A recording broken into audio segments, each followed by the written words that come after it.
suvi, oli sooja ilma, laevuke läks merele. Oli suvi, oli sooja ilma, laevuke läks merele. Õde, õeke ja õekene, laevuke läks merele.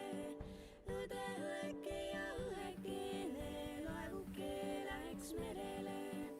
Põlluveered ja kodutaare jäivad üksi rannale. Põlluveered ja kodutaare jäivad üksi rannale. Õde, õeke ja mis seal vanni sees tuleb? üksi rannale. Õde, õeke ja Tervet kulda meie katusele. Eesti multa mõtled ja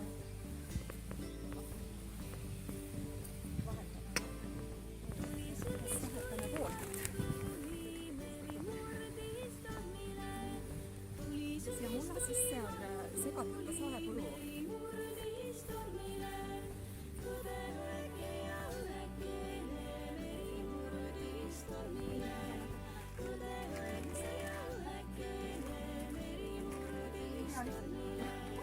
tuleks suvi, tuleks lõunatuuli, tuleks laevad tagasi. Tuleks suvi, tuleks lõunatuuli, tuleks laevad tagasi. Õde, õeke ja õekene, tuleks laevad tagasi. Õde, õeke ja õekene, tuleks laevad. Ma panen kingad kätte ja hakkan siin nüüd kohendustööd tegema.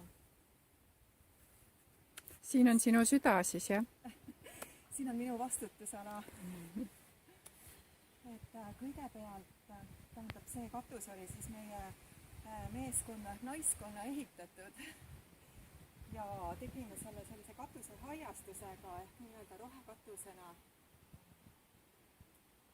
kuhu siis sai kasutatud juba selle katuse jaoks tegelikult sellist taaskasutusmaterjali, et midagi sai uut, aga midagi leidsime siit ka olemasolevat, nii nagu need mingisugused lauad siin, nii nagu see muld on tegelikult välja kaevatud selle katuse alusest, grilli alusest, pinnasest, kuhu läksid kiviplaadid, kui toimus selle grillinurga renoveerimine. Ja see muld sai ära kasutatud kenasti. Siia mulla sisse segasime väetiseks sealt alt tiigist võetud adru ja nüüd, kuna on näha, et tegelikult need mättad on natukene kõrgemal, et seda mulda oleks juurde vaja, aga siit kohalikust õuest ei olnud seda niimoodi võtta, et siis mina leidsin võimaluse nüüd tuua oma maakodu aiast. Õieti oli isa mul kunagi metsa alla teinud kompostihunniku ja nüüd, kui ma lükkasin sambla ja hokad sealt pealt ära, et siis oli seda väga mõnus nüüd kasutada ja siia tuua.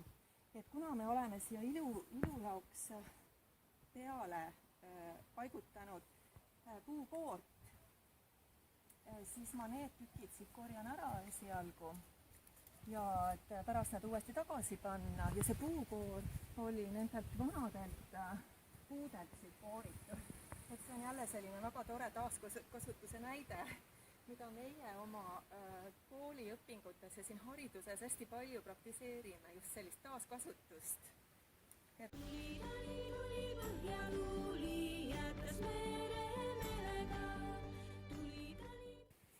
Ma pean siin nüüd natukene rohima, sest et näha on, et selle mõne päeva jooksul, mis me siit nüüd peale laagrit eemal oleme olnud, on ka rohtus ja peale kasvanud.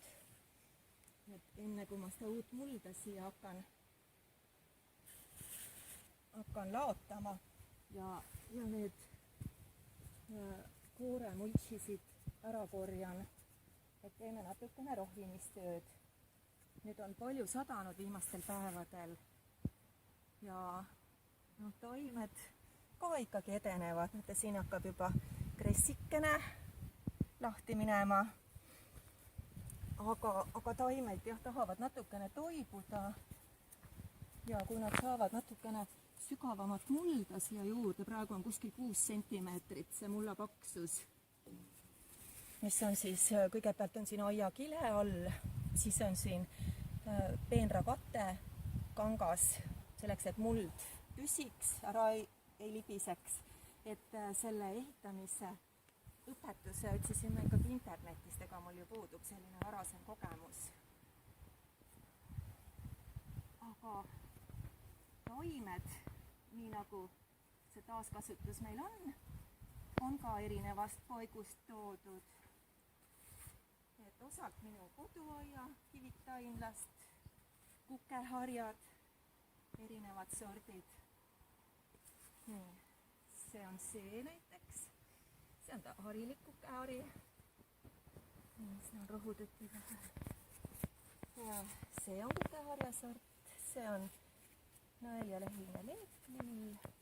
Ja siin on paar, siin samas on paar mägisibulat, siukest pisikest. See on natuke suurem ja see punase leheline on selline väiksem.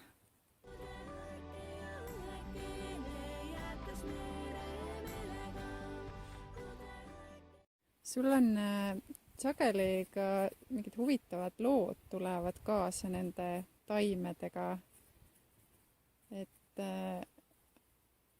sa oled siia toonud aeda ka mitmeid taimi armsale Mariale. Et kus need seosed nagu tulevad või?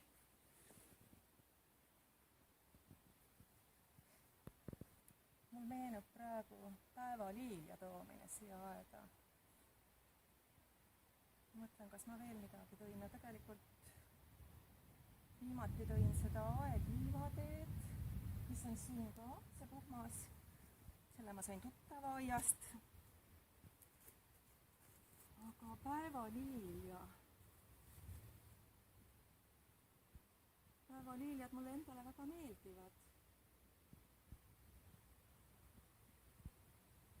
Et siin on tiigi ääres kasvavad harilikud päevaliiljad, et need oranžid ja natuke varem õitsevad. Et minul on jah, oma maakoduaias on sort tumepunase õiega ja sellise tugevama õiega.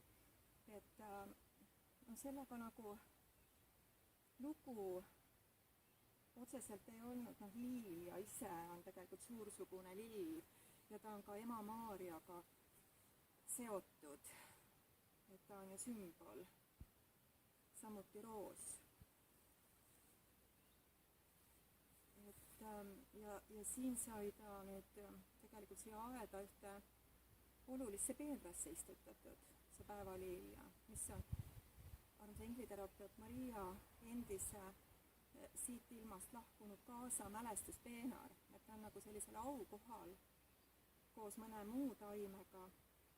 Ja meie laagri ajal, kui meil oli just plaanis selle õues nagu maitsetaimede ja õues kasvavate taimede tutvustus, oli see liilja enda õie pidulikult lahti löönud. Et seda ringkäiku oli väga tore siis alustada just sellest peenrast ja näitamisest.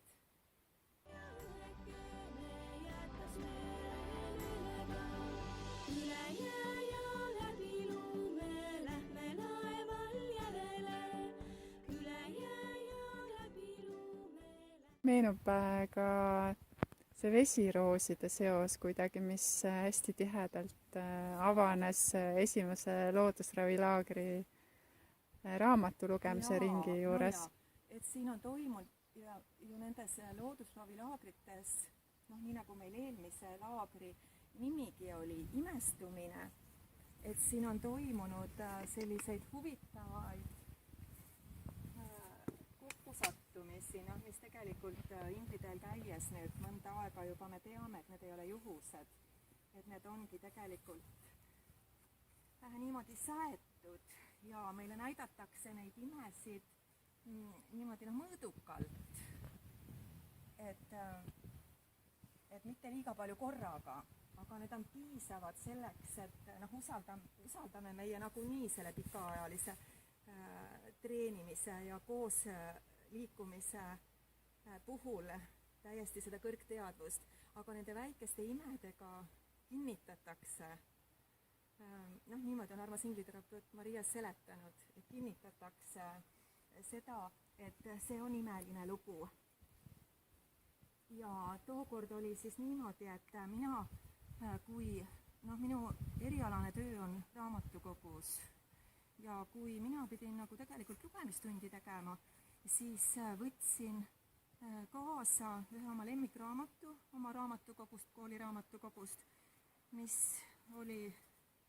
kirjutas siis Monet aiast, maalikunstnik Monet aiast. Ja ühe tüdruku Linnea suurest igatsuses sinna aeda jõuda ja kuidas see temal teostus ja tema siis sellest elamusest,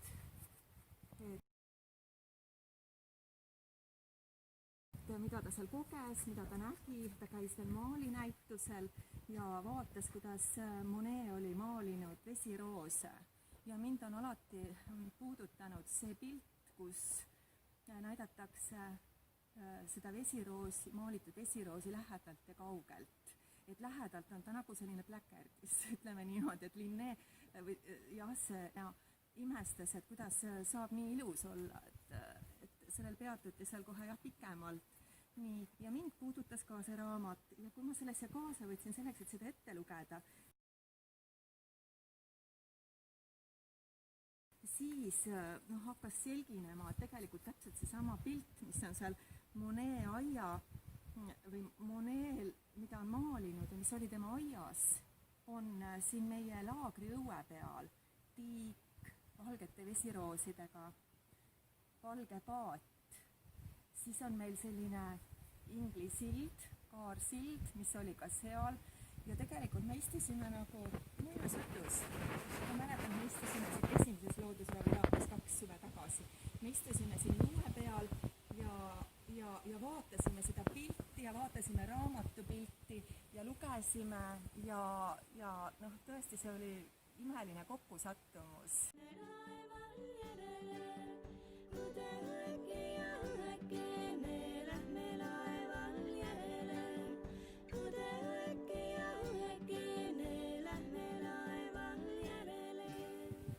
Pärast me tegime veel sellise töötoa, kus tegime kollaaži, armsa Juuno juhatamisel kollaaži lihtsalt ajakirjadest. Lapsed said nagu sedasama pilti siis kujundada paberile, millest tulid ka väga-väga ilusad tulemused. Nii, no see oli nagu üks. Aga teine oli esimeses loodusravilaagris, kus ma olin jälle raamatu kaasa võtnud. See oli just hiljuti ilmunud raamat, lasteraamat Soovipuu, mis oli punasest tammest. Ja selle peategelane oligi see punane tamm, kes majutas enda võras ja enda tüves erinevaid olendeid, loomi. Aga seal oli ka lastelugu ja tähendab tegelikult see punane tamm abistas inimesi. Et ta oli suure südamega ja see on tõesti väga südamlik raamat. Ja kui ma siin enne meie laagri algust tutvustasin, rääkisin sellest raamatust, siis ühel hetkel ma vaatasin, et siin õue peal ongi punane tamm. Et see oli tõesti minu jaoks täiesti suur üllatus, sest et me olime varem ju siin ka olnud, aga kunagi ei olnud sinna ülesse vaadanud ja sellise tähelepanuga ja sellise pilguga, et mis puu see on. Ja nüüd, kui ma teades aiakooli õpingutest, et punase tamme lehed on sellised suured, et nüüd tähelepanu peatus sellel ja see oli selline täiesti huvitav kokkusattumus.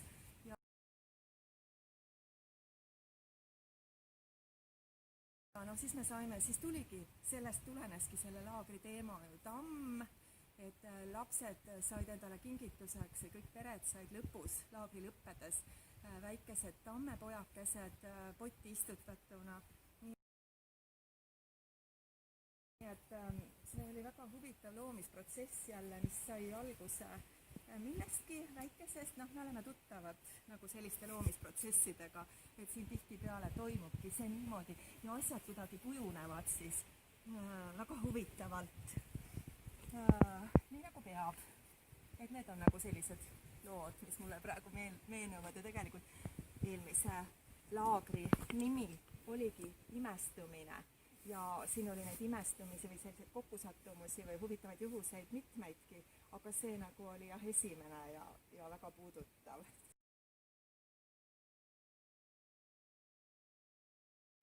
ja selle saepuru ma olen sellepärast siia nüüd seganud, et tegelikult õpetuses, internetiõpetuses lugesime, et see on nagu selliseks orgaaniliseks aineks, et no väetiseks oli siin jah tiigiadru, ma natukene kopestan nüüd seda alumist mulda ka, ta õdelik täpab.